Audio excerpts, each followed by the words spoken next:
बाबा साहब एक भी आदमी भूख से मरने ना पावे, ये संविधान गारंटी देती है। जो सरकार चलाएगा उसकी जिम्मेदारी है कि हमको कहीं से सूचना नहीं आनी चाहिए कोई भूख से मर गया।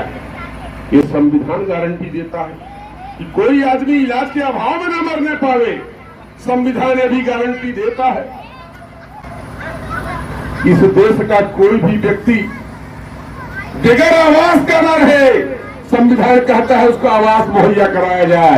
संविधान में व्यवस्था दिया हुआ है इस देश के खेत पानी के अभाव में न सूखने पावे, संविधान ने व्यवस्था दिया है इस देश में किसी भी जाति वर्ग को जाति के नाते अपमानित न किया जाए। इसलिए मेरे साथियों ये संविधान कहता है, ये संविधान कहता है।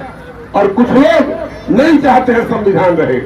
संविधान इस देश के संपूर्ण प्राणी किसी भी जाति धर्म का व्यक्ति हो, संविधान गारंटी देता है 6 वर्ष से लेकर 14 वर्ष की आयु के प्रत्येक व्यक्ति को मुफ्त शिक्षा दिया जाए, ये संविधान कहता है। इसलिए मेरे साथियों आपकी जिम्मेदारी है कि परम पूज्य बाबा साहब अम्बेडकर ने जो कहा है कि शिक्षित बनो, पहली बात उन्होंने कहा है शिक्षित का मतलब केवल डिग्री नहीं है। Education is not degree. शिक्षित होना, अरे डिग्री तो नौकरों को जरूरत पड़ती है। साहब हमारे लड़कियों के लगा देते बीएससी के बाद देख लेना विश्वास सर्टिफिकेट। लेकिन शिक्षित होने के लिए कहीं आपको कोई प्रमाण पत्र नहीं देना पड़ेगा, आपका कार्य बताएगा कि आप शिक्षित हैं, समझदार हैं, जिंदगी के हर क्षेत्र में कुछ न कुछ कर सकते हैं। क्योंकि 130 करोड़ की आबादी में सारे एम्प्लॉइज तो हो नहीं सकते हैं, सब हो सकते हैं। अगर आप शिक्षित हैं तो अच्छे ढंग से आप खेती कर सकते हैं। अगर आप शिक्षित हो तो समझदारी से अच्छे से कारपेट बूझ सकते हो। आज अगर आप शिक्षित हो तो हमें राफेल विदेश से नहीं मंगाना पड़ेगा, वो यही बनकर तैयार हो जाएगा और कहीं से बेफोर्स भी नहीं मंगाना पड़ेगा। लेकिन विश्व गुरु कहलाने वाला पता नहीं था कि नहीं, ये देश आजाद भारत में 70 साल से अब तो कोई विदेशी नहीं लूट रहा है। लेकिन आज भी हम विदेशों पर निर्भर हैं। एक अच्छा डॉक्टर नहीं पैदा कर पा रहे हैं कि बड़े नेता लोग बीमार होते हैं तो कहा था मंत्री जी का लंदन में इलाज होता। क्यों भाई, भारत के डॉक्टर भाई कुल कहाँ चले गए? तमाम पुस्तकें लिखी गई है यहाँ पर, तमाम शास्त्र है जो केवल औषधि के लिए बनाए गए हैं। इसलिए मेरे दोस्तों एक बात केवल कहूंगा, बच्चों को पढ़ाइए, लेकिन तकलीफ कब होती है जानते हैं? मैं एक बार गया सोनभद्र में, लोगों से परिचय लिया, उसमें कुछ लड़के कहे साहब पढ़े नहीं हैं। हमने कहा क्यों नहीं पढ़े? कहें क्या बताई साहब, माई बाप के जेठ में क्या रहे और गरीबी के नाते नहीं पढ़ पावा। मैं बड़ा सोचने लगा, ये कमला शंकर भारती इतने उम्र में ऐसे तो बहुत लोग मिले जो गरीबी के नाते क्या छोड़ दिए? पढ़ाई। बोलो, पढ़ाई। लेकिन हमको एक आदमी अभी तक नहीं मिला जो गरीबी के नाते बीड़ी छोड़ दिया हो, गरीबी के नाते सिगरेट छोड़ दिया हो, गरीबी के नाते दारू छोड़ दिया हो, गरीबी के नाते मुर्गा छोड़ दिया हो। इसलिए मैं कह रहा हूं कि भाई पहले तो ईमानदार बनो। अगर हमको जिस दिन 10 आदमी ऐसे मिल जाएंगे जिनको मैं कहूं पान खाओ कहे नाई साहब गरीबी के नाते छोड़ दे, तब मुझे प्रसन्नता होगा कि आदमी शिक्षित हो गया। जो मुफ्त में मिल रहा है, स्कॉलरशिप मिल रही है, किताब कापी मिल रहा है, ड्रेस मिल रहा है, मिड डे मील का भोजन मिल रहा है, लेकिन हम गरीबी के नाते पढ़ाई छोड़ दे रहे हैं। लेकिन गरीबी के नाते वो नहीं छोड़े जो प्रतिबंधित है। अभी होली का त्योहार ताजा ताजा बीता है।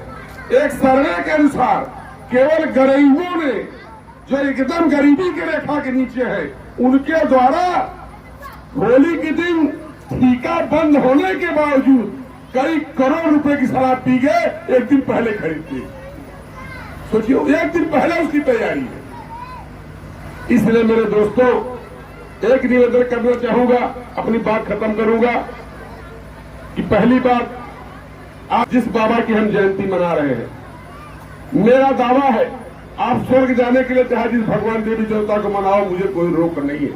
लेकिन इस दुनिया में जीने के लिए, इस दुनिया में रहने के लिए अगर आज के तारीख में कोई सबसे बड़ा महात्मा है, मैं भगवान तो नहीं कहूंगा, शक्तिशाली है, तो केवल बाबा साहब अम्बेडकर हैं। और इनका संविधान है, और इनके संविधान के नीचे इस देश के तमाम भगवानों की फाइल लेकर खड़े हैं। कोई कह रहा है साहब प्रूफ कर दीजिए मेरा जन्म कहाँ हुआ है, कोई कह रहा है साहब प्रूफ कर दीजिए ये मजार हम बहुत पहले से चला रहे थे, कोई कह रहा है प्रूफ कर दीजिए साहब हम असली बाबा हैं नकली बाबा नहीं।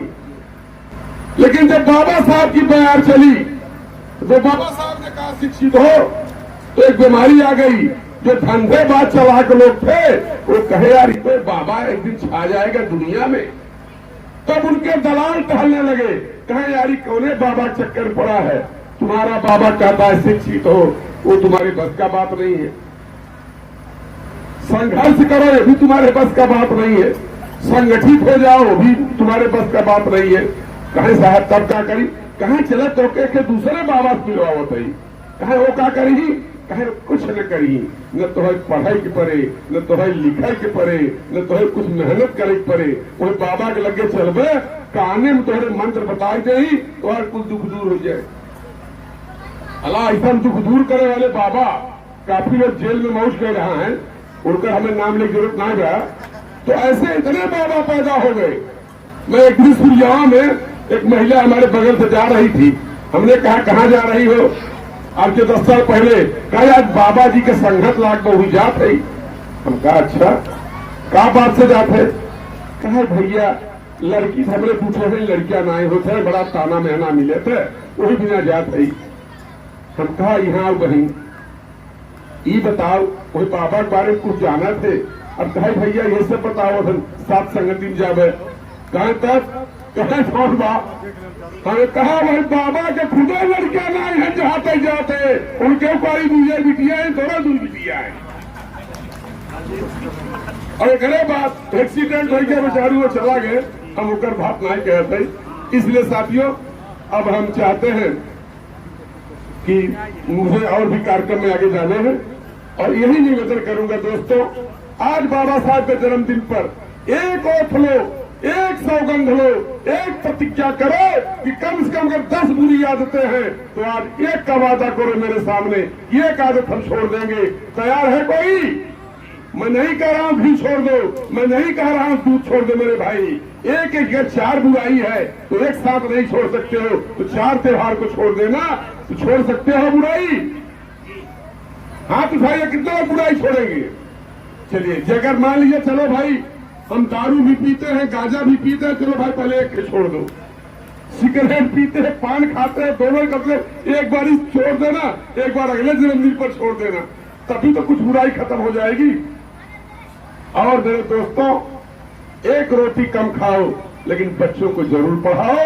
और ये बाबा साहब शक्तिशाली आज कोई बाबा नहीं है, मैंने इशारे में कहा बात को, या फाइल लगी हुई है उस बाबा के सामने। और इस देश के तथाकथित अपने को भगवान कहने वाला, बापू कहने वाला आसाराम बापू आज भारत के संविधान की वजह से 3 साल से जेल में है, उसको जमानत भी नहीं मिल रही है।